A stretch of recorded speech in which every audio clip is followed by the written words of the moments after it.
I work with Crystal. I know Crystal came and visited with you guys once a month, and you guys got familiar with her, and I know she misses being out in the community, and I'm sad for her, but I'm also happy because I get to do it now.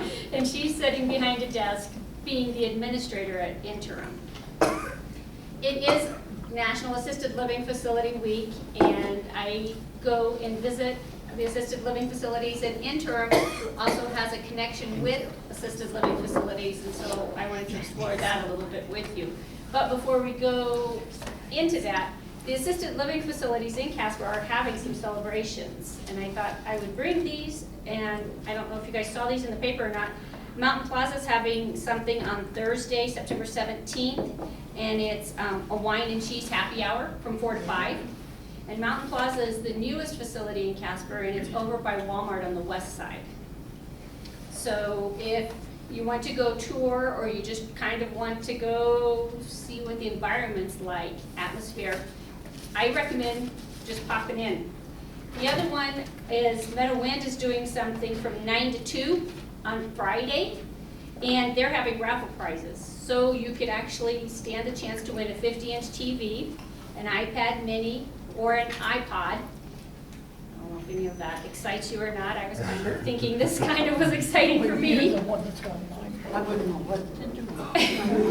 You could give it away as a gift. Christmas is coming. You might be popular. But they're going to have snacks, refreshments, and they are going to have entertainment too at this one. So assisted living facilities came into the picture in about the 1990s. It's difficult to capture what assisted living facilities do and what is an assisted living facility, because they've had many different names, and the licensures are dependent upon the states, and states are lenient depending which state you're. Wyoming is lenient as far as what they license to be an assisted living facility. They do have some guidelines, but these assisted living facilities can also be referred to as residential care, boarding centers. They've had lots of different names over the past, and now they're trying to kind of get them known as an assisted living facility. So Casper has 5 of them. Are you guys familiar? Okay. First one, I've gone to all of them because, like I said, my job is fun. So Monday I took a jar of candy corn and peanuts that I decorated for fall, and I gave it to all the assisted living facilities, saying Interim Healthcare celebrates Assisted Living Facility Week.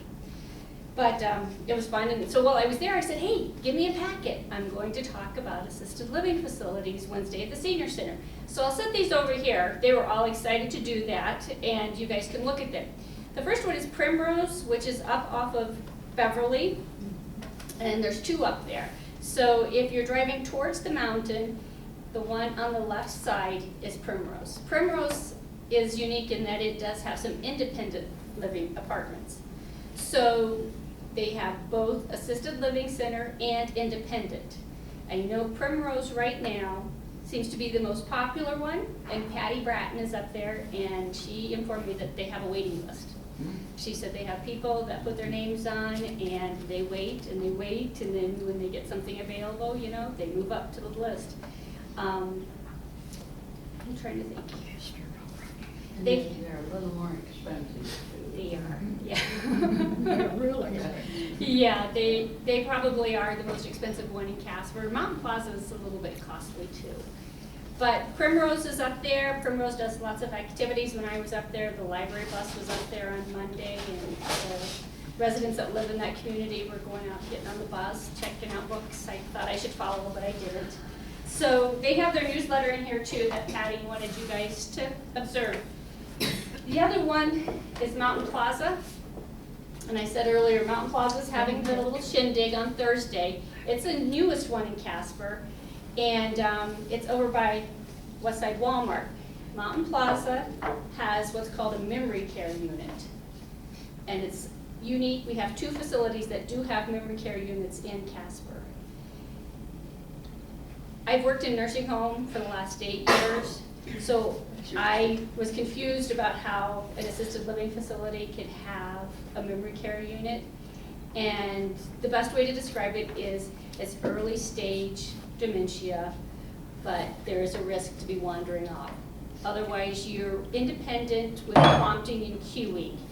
So in the memory care unit, people are able to feed themselves, but they need reminders. It's mealtime, come sit down, eat. They're able to do their own toileting, but they need prompting and cueing. Because the one thing with assisted living facilities is they don't really provide direct care as far as toileting. So me working in the nursing home and working in a lot of skilled care units, I always questioned how they could do this, and so I've asked different people, and I really think they are doing a pretty good job overall with that, and they do provide stimulating activities more so than what the nursing homes were able to provide. So, I don't know, has anyone been up to this facility? Oh, yeah. What do you think of it? Which one was it? Mountain Plaza? Yeah, that's Caneen Slaughter. Yes, Camp yeah. Person here. Out there singing. Yeah, yeah. It's pretty fancy. I don't know, I had people that I had transferred up there and they kind of were calling it the Ritz. I don't know. It has I a don't nice know. courtyard. It does, and the decorations, and even, you know, what they've named the different common areas and stuff like that are pretty nice.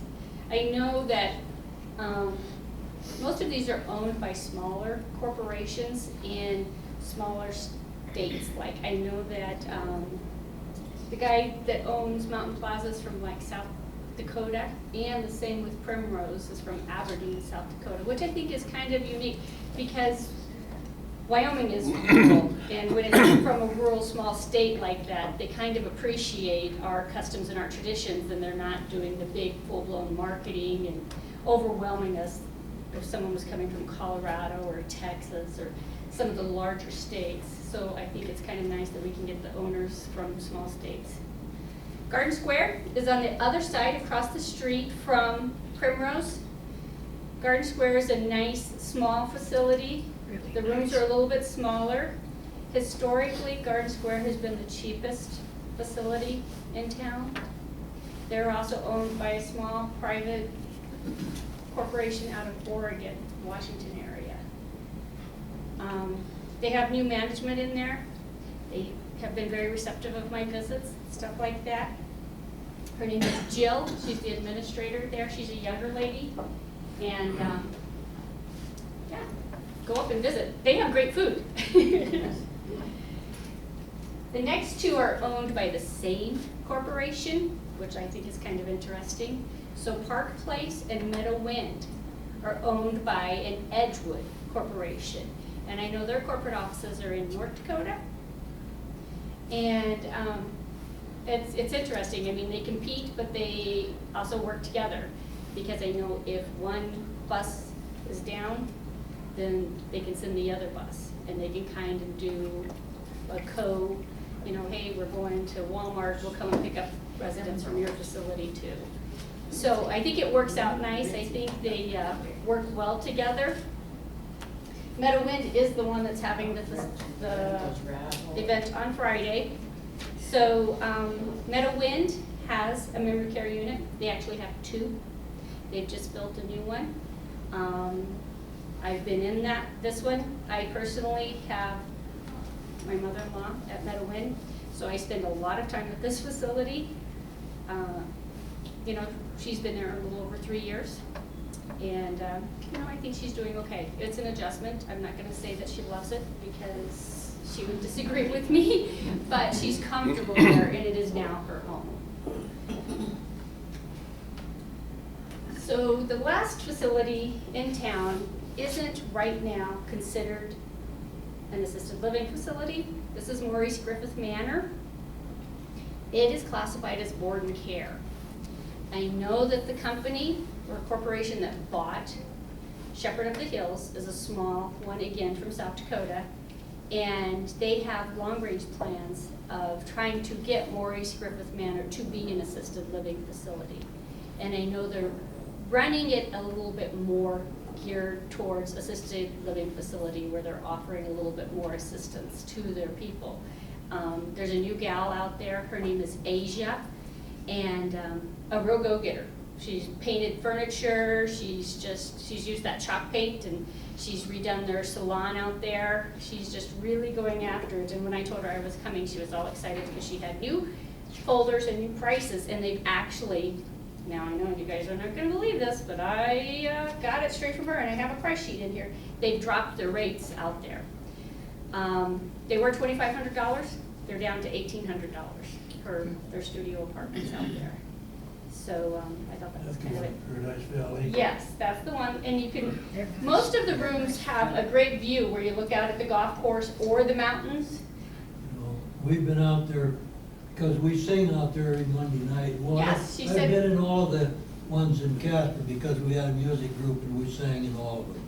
And I'm wondering which one, you know, if I ever have to go in, I'm wondering which one would be the best, and wondering about the price. You know, Shepherd of the Valley, they don't have air conditioning out there, I'm sorry. Yeah, they In have the- fans, but no air conditioning. In the skilled nursing facility, in the Yeah. nursing home part, But yeah. it's hot, hot, hot. Yes, it is. And I'm, you know, Caneen Slaughter moved up here, and she's pretty good, and we sing up there once in a while, I think that's a good one. And of course, like the other two you mentioned, Park Place, we've been in Park Place, that's a good one.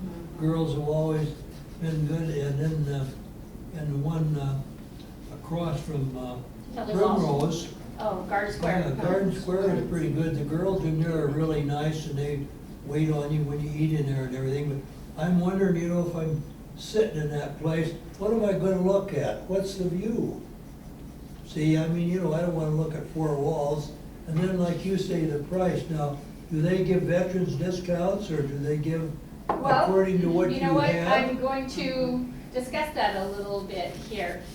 And some of them do, you know, like I said, fortunately, the ones that are here in Casper are owned by corporations from small rural areas, and so they do take into account Yeah. stuff like that. So some of them do accept some veterans benefits, and some of them do accept some Medicaid benefits Yeah. too.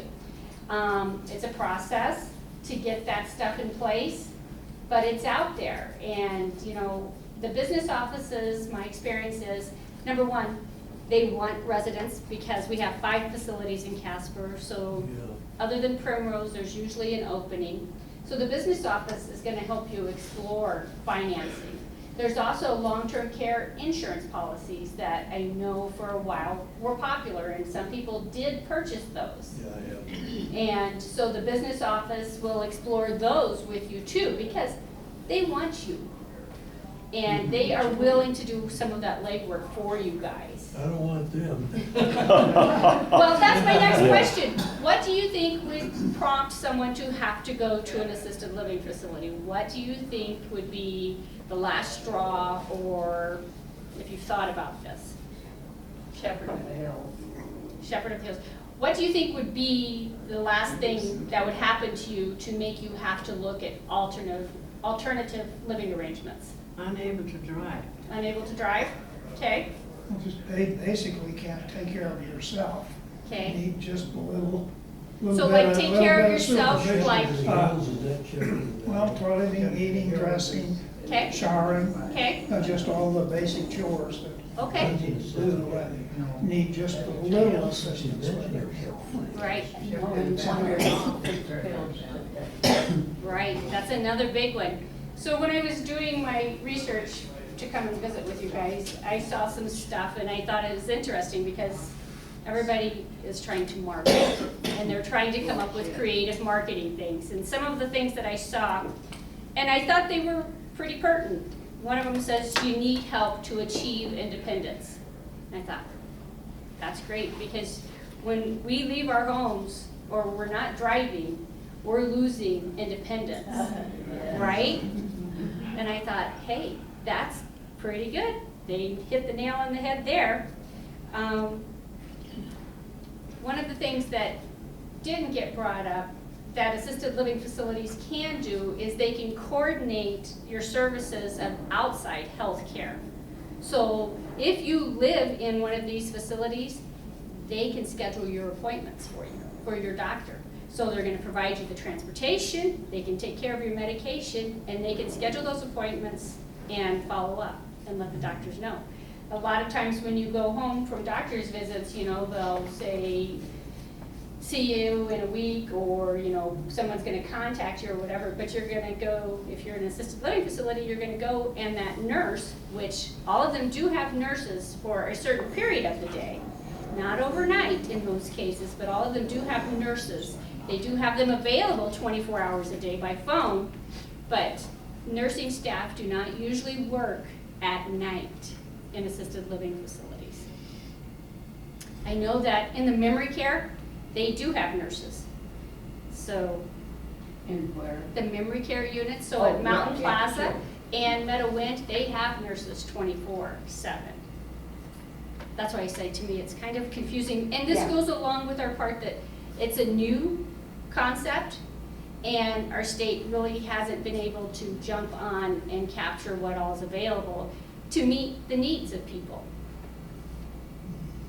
So that was kind of interesting. Most assisted living facilities are regulated, as I said, at the state level. So I know when Meadowwind was doing their remodel, they were held up because they were trying to decide if they wanted to do more just independent, the assisted living, or if they were going to do another memory unit, and they went ahead and did the memory care unit, right? Yeah. Well, you mentioned, they've set up doctor's appointments for you, different things, but, Mountain Plaza, Caneen Slaughter's deal, they bring the bus to the band concerts every Thursday night in the summertime too, and that's real good, Yeah. because it gets the people out. Yeah, it does. So assisted living facilities were basically designed for people that need some assistance but don't need the 24-hour skilled nursing care.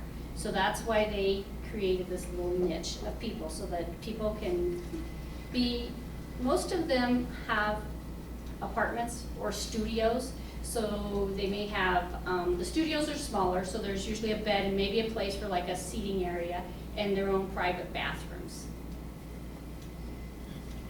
I know Park Place, if you get on the lower, they have little garden areas, little patios. That's nice. Yeah, those are pretty nice, yeah.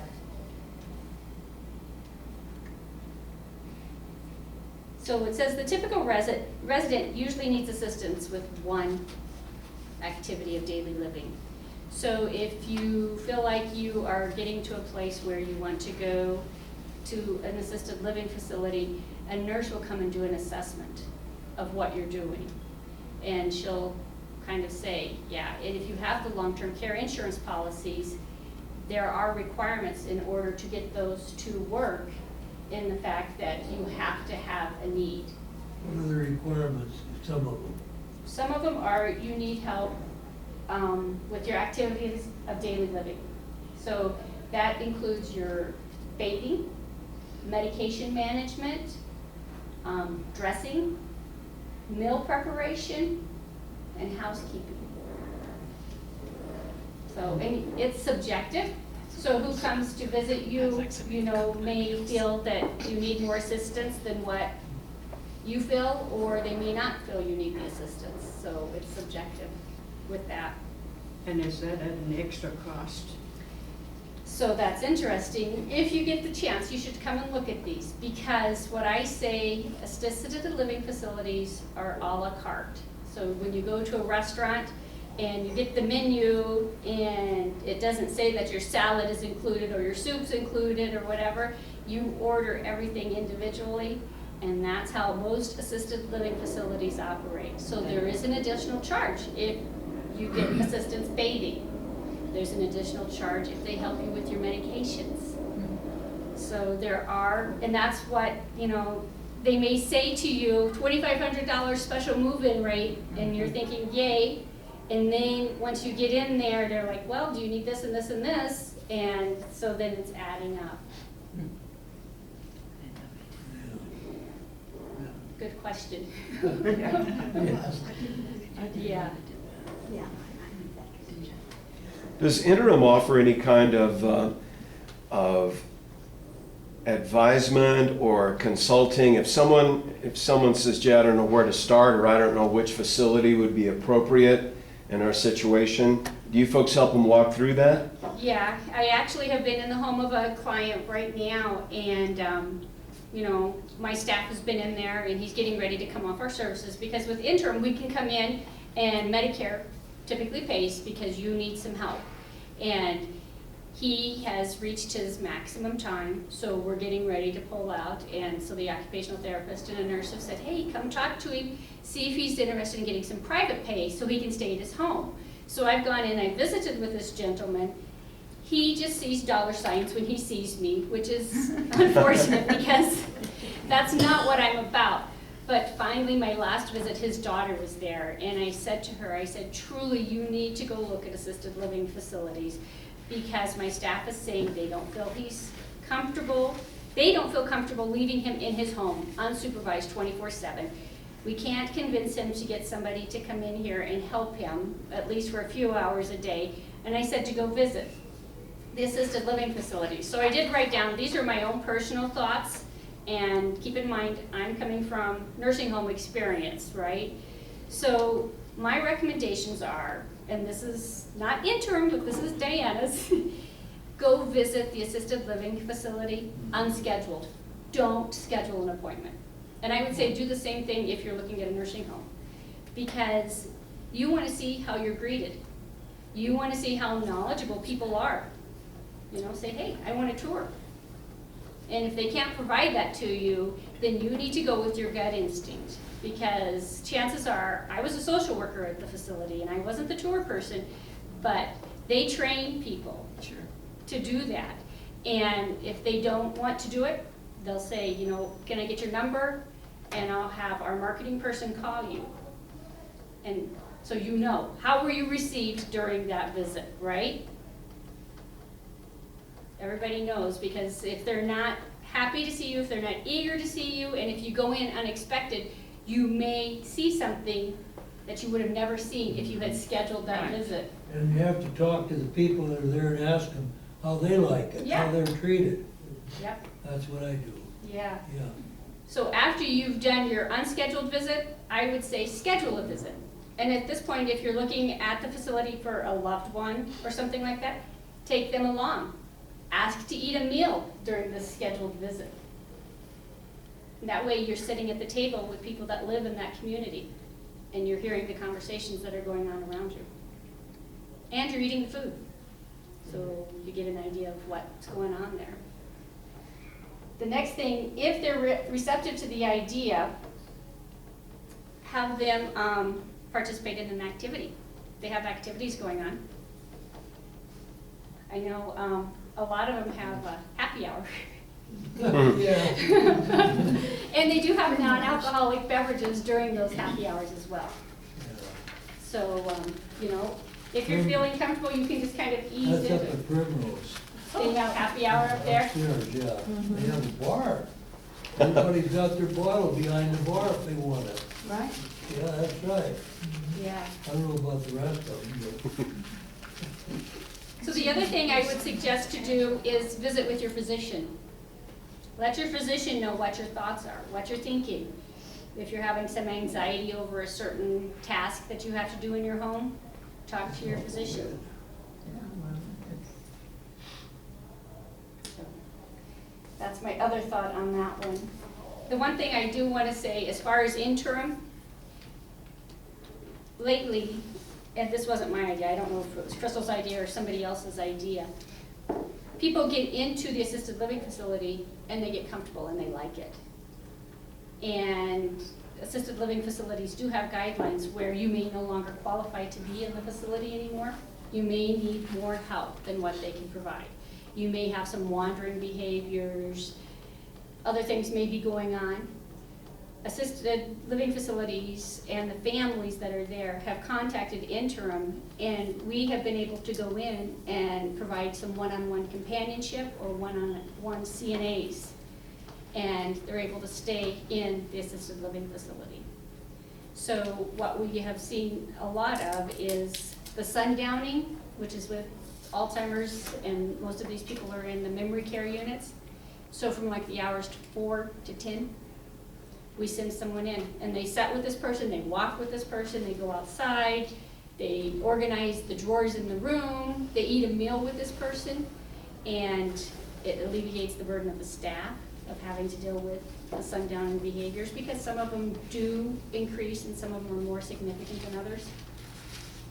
So Interim's been able to do that, and to me, that's kind of exciting, because I feel like people lose so much, and when you transition from place to place, a lot of times it causes more anxiety, some forgetfulness, some confusion and stuff like that. And so if you're able to stay in a place where you're comfortable as long as possible, and in the long run, it's cheaper, because skilled nursing facilities, how much do you think they are? Any ideas? Private pay, 6,000. 5,000? about $8,000 a month That much? here in Casper. 8,000 a month in Casper? Is that like Paradise Valley? Or- That's an average of all three. Wow, $8,000? Yeah, that's private pay, that's private pay. Yeah. But yeah, so if you can live in one of these facilities, even at the top end of $3,500 a month, and you pay Interim $20 an hour for 4 or 5 hours a day, you're still not paying as much. So there's a lot to think about when you explore this, isn't there? And terrible. Yeah, it doesn't take long to spin down your assets. Well, what if people don't have any money, then what do they do? Well, there's Medicaid, and so you have to spin down your assets, and then you apply for long-term care Medicaid, and they come in, and then the state pays. Wow. See, you said, what is it, Poplar Line? Poplar, Life Life Care, Care, and and Shepherd of the Valley. Yeah. Well, I think it's interesting, you know, over the last few years, how all of this is kind of developing. Assisted living, there's a lot now within home health care. Yeah. To try and keep people in their house. Yeah. A lot of this is really just money. Yeah. I hear you over there, and I agree. She said she didn't feel that there was one nursing facility that was better than the other one. You know, I feel that, And you have to have somebody going out every day checking on that person. I always say, be the squeaky wheel. Because if they don't hear you, sometimes they will overlook it, or they'll pretend like they don't know, or they may truly not know. So be the squeaky wheel. When you deal with any of these facilities, and even if you deal with Interim, be the squeaky wheel, because we don't know sometimes. So, You talked about it a little briefly, but could you go over some of the services that Interim provides? sure. So Interim can come in, and we can be paid by VA, insurance, Medicare, and private pay, as well as Medicaid. Interim Healthcare provides services as far as skilled nursing care. So we have RNs that are staffed. All of our staff are bonded and licensed, and we do background checks on everybody, from skilled nursing to me, to companions. Everybody that works for Interim Healthcare is drug tested, all of that stuff. So we can come in with a skilled nurse. She can help with wounds, feeding tubes, IVs, that kind of stuff. We can come in with a physical therapist. So we have a physical therapist. We actually have one and a part-time physical therapist. We can come into your home. They have their little bags of tricks, because I've watched them pack up. They have the rubber bands. I've been giving them tennis balls. My daughter plays tennis. I get the old tired tennis balls, and I say, hey, you want these tennis balls? So they have their little bag of tricks, and they're able to do the therapy in the home, which to me is, where do you need the help? Where do you want to be? You want to be in your home. So you've got the physical therapist in there looking at your home thinking, okay, you want to get up and down from this chair, or this is the bed. And we have an occupational therapist. So she's in there, she can look, she's like, hey, let's move your bed. The left side's your weaker side, you're getting up out of the bed on the left side, let's move it around so that you're getting up on the right side of the bed. Great idea. They also have eyes. We have connections with Wyoming Independent Living. They come in, they say, hey, they need a grab bar there. Or the Lone Closet, which is now at the Brain Alliance, they can say, hey, we need to get you a shower chair. And I've heard our physical therapist on the phone saying, I need a shower chair, I'm gonna swing by, pick it up. He goes and picks it up, he takes it to the home, and they have it there. So those are some of the services. We also have a speech therapist who's on board. We don't see as much speech because speech doesn't necessarily just deal with speech. Speech deals a lot with swallowing. If you're home and you're living alone, it's not always the best thing. So she will come in, she does do some cognitive stuff too, as well. Then we have CNAs, which can come in, do the bathing. They do the hands-on care. The CNAs can. They can provide the direct care. Then we also offer a companion service, which is one-on-one, just spending time. They can do some light housekeeping. They can also drive. They have to drive your own vehicle, your vehicle. Interim companions cannot drive their personal vehicle and take a client to an appointment. But if you have a vehicle, we can send over a companion. They can take you to the doctor's appointment. They can take you to a hair appointment. They can take you grocery shopping. Our companions can do some meal preparation, laundry. I have them going in doing laundry. And they can do walks, just daily walks. Pretty much, I have a list of the services that our companions can provide, and it's pretty impressive what they can do. Just one-on-one services for you. Most of our companions are private pay. So when you get a companion in, and right now our private pay rate is $19 an hour. So that's what Interim can do, and I'm excited to be with Interim right now just because everybody wants to be in their home. Yeah. You know, nobody wants, I'm a homebody, you know, and no one wants to leave their home, and so if people are receptive, I'm not gonna force you to do it, but if you're receptive, it's kind of a nice concept, and, you know, the people that we're sending into your home are bonded, and, you know, they're safe people. We're not, hopefully, getting somebody that's a bad combination. And initially, we will send, you know, 2 or 3 people, and if there's a good fit, we'll get a call from a family member saying, hey, we loved Savannah. Can we have Savannah on our rotation? Like, yeah, we make Savannah fit for that client. Any other questions? I was on Interim 2 different times. One time was 9 weeks, and the last time was some, 6 weeks or so. yeah, ago. Yeah. Well, anyway, I was on for 4 weeks the last time, and everything went pretty well, except the scheduling. The physical therapist and the occupational therapist were, the schedules got mixed up because one was leaving like 1:30. He was supposed to be here at 1 o'clock, and the occupational therapist is supposed to be here at 2. Well, with all this road construction and stuff, and coming from Evansville to West Casper, it was, I mean, there's no way probably that they could make the scheduled time the way it was. And so it got really confusing for us, who was coming and who was going, and, you know, the time schedule and stuff, you can't do.